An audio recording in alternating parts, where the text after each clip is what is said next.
This is Ray. Hey, this is Andy. This is Local Sports Buzz. How's it going, Ray? It's going fantastic. Look where we are. We're recording Local Sports Buzz from the locker room. The locker room, home base, if you will. Home base. All right. Well, another week and another big Moncton Mustangs game. Yeah. Now, game one of the season was a huge game because it was a rematch of the championship game. But one could argue that this past week's game was even bigger for two reasons.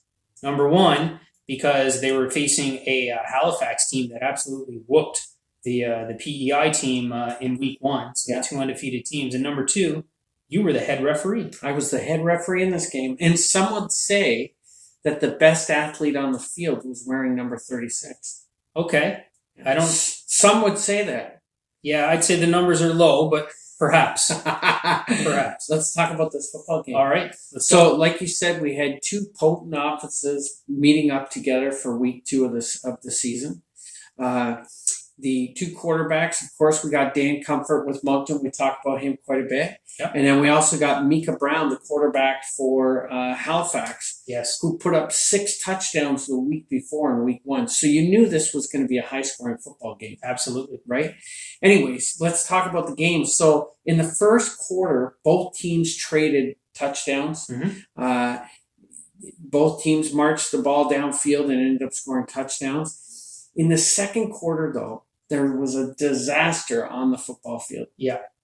Couldn't have been worse. I was covering Micah Brown, and he literally dropped back about 3 steps, found a gap to run the ball, and he took off to head upfield and went down without being hit on the play. And I can tell you, as an official, I was probably 10 paces from him, and I heard a pop come from that ankle. And he was out for the rest of the game. And unfortunately, I'm concerned about where he'll be for the rest of the season. Yeah, I mean, it's the story of the game for sure. I think it was late in the second quarter when we saw it happen. The dreaded non-contact injury where everybody looks at each other and says, what happened? Yeah. Right away, you think the worst. And Ray apparently heard the worst out on the field. And, I mean, let's talk about Micah Brown or Micah Brown for a second here. This isn't just the starting quarterback, which is important enough. This guy's the head coach, the offensive coordinator, the defensive coordinator. I mean, pretty much everything that happens on this team goes through this guy. We were looking at the program, and I commented on it that day. I mean, they have a pretty small roster. A lot of guys that perhaps play both sides of the ball. There wasn't a backup quarterback even listed right now. So what they're going to do moving forward, if this is a serious injury, which I think we're assuming it is, I have no idea. Well, as he was being carried off the field, you could see the loss in the players' faces. The Halifax offensive linemen were saying, the only reason why I'm playing this game is because of Micah Brown. Mm-hmm. He's the one that dragged me out here. Now, if this kid was this organized, that he was able to put this team together, and not only that, but they have 2 female coaches that are very, very heavily involved with this team. Yeah. There's a very good possibility that this kid will go out and recruit a quarterback to play for this team. Surely in the city of Halifax, there's another kid over the age of 18 that can play quarterback. Yeah, that team has so many people wearing multiple hats. It's crazy. The ladies on the team that were, I believe one of them is the defensive backs coach. The other one was sprinting back and forth across the field, getting things from the locker room. Yeah. So I'm sure they can definitely work something out, and hopefully they do. And again, they'll have their head coach, their defense coordinator, and offensive coordinator. He won't be too mobile on the sidelines, perhaps for a little bit. But what a game! And what I thought was fascinating, Ray, and we'll get into the outcome and things, was the moment he went down and you saw their running back have to start taking snaps. You're thinking, I mean, this is just going to be a purely running offense.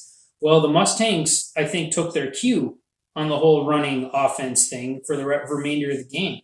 What do you think?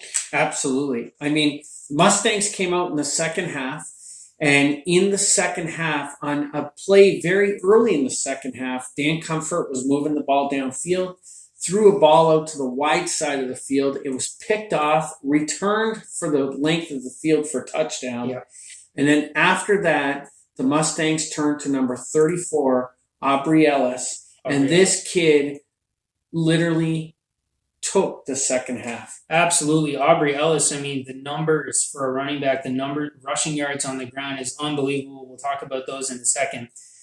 Let's not forget about two other guys that know how to rush the ball as well. Dan Comfort, who, things weren't going his way completely, throwing the ball in the air. He's good on the ground for some yards as well. And then the much celebrated oldest guy in the Maritime Football League, Mark Crandall. Also, I mean, there were multiple series where they gave him the rock 3 times in a row. Because again, this is 10-4, 10-man, 4-down football, and he was just producing first downs, and got a score himself. So I mean, the ground game, wow. Yeah, it was fantastic seeing Crandall. And again, I'm the referee, but look, I've got personal relationships out there. I'm very objective on the field as a referee, but I've got personal relationships with these guys, and seeing Mark Crandall at the age of 44, freshly 44, just turned 44, carry that ball into the end zone. Yeah. It was awesome. It was awesome. Yeah, Mark Crandall's got some fancy feet on him there. He reminded me a little bit of, and I mean, this is a very favorable comparison. You remind me a little of Jamal Lewis. Jamal Lewis. Wow. Now, keep in mind, I was watching most of the game from the bar, but from there, I saw a little Jamal Lewis. Nice. All right. So that's Dan, like you said, Dan Comfort. It wasn't one of his best games, but he did what he had to do to get this game over with, and another victory in the books for the Mustangs. Yep. Mustangs are 2-0 heading into week 3, where they're going to the island, and we'll talk about that in a few seconds. Absolutely, and as usual, the Mustangs awarded their players of the game and players of the week on their website. Offensive player of the game, I mean, who are we kidding here? Who else could it be? Number 34, running back Aubrey Ellis, 283 rushing yards on the ground with a touchdown. He also had 19 yards receiving. Unbelievable. Defensive player of the game, number 33, Andrew Oak, 11 total tackles, 3.5 tackles for loss. Wow. I mean, they were getting through the line all day. Special teams player of the week. I think this is going to be a theme here. I mean, this kicker's a bit of a star. Ben George. He had 4 converts, 2 field goals. He had 252 kickoff yards. One of those field goals, by the way, was at the patio bar that we were sitting at. And, he didn't take anything off the ball. Actually, 2 of them. The first one, he kicked it directly at me. And the ball was coming at me, and I looked at Gini B next to me. I said, that's coming at me. That's coming at me. Now, had I had go-go gadget arms or was willing to dive over onto the concrete, I would have caught the ball. I didn't. A few people gave me some heck for it, but whatever. And then later on in the game, he decides to tee up again and knocks the ball right over the building. Yeah, that was unbelievable. And we were pretty sure it hit Genie's car. Yeah. We're not sure, though, but very, very impressive. And then, of course, the heart and hustle performer of the game. Number 36, the referee. We'll get to him. Okay. Number 1, Mark Crandall, the bulldozer, I like to call him. Why not? I mean, that's better than the oldest player in the league, right? There you go. Had a score and a lot of tough runs, and he killed it out there. So well done, guys. There you go. And Wray, number 36, was in total control the entire day. Wore his white hat with pride. Again, I messaged you after the game. I said it looked like you called an absolutely flawless game, and the first thing you did was say, "No, I screwed up this one little thing." So it's great. You're your own worst critic. Not usually. Let's get over to the Islanders and the Wanderers, because there was another football game in New Brunswick this day. It was in St. John, as the Wanderers were hosting the Islanders, and the Wanderers came out, and their offense was still ticking, just like it was against Moncton. They come out and win 63-12. Woo! And John Galacki, the quarterback for St. John that we talked so much about, 6 touchdowns. 4 of them go to Nick Brankowski. And they also had a defensive pick returned for a touchdown by Chris Freak.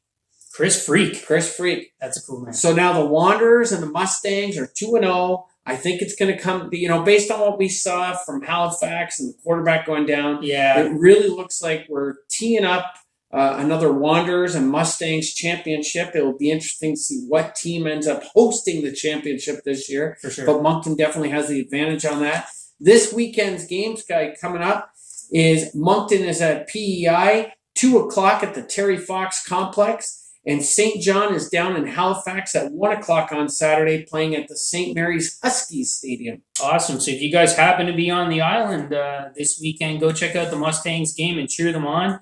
And it should be a good one. I mean, based on what we've seen from the Islanders so far, and I'm not trying to pounce on them a little bit here, but looks like this team, has had a stronger roster in the past, perhaps, but they're really having a hard time in this high-powered Mustangs offense, which I would say so far looks like it's right up there with the best in the league. I mean, Dan Comfort's going to throw some touchdowns. He's going to put some points on the boards this weekend. And again, watch for Aubrey Ellis to have another big week. Awesome. Well, that's it for this week's Local Sports Buzz from the locker room, from our home turf.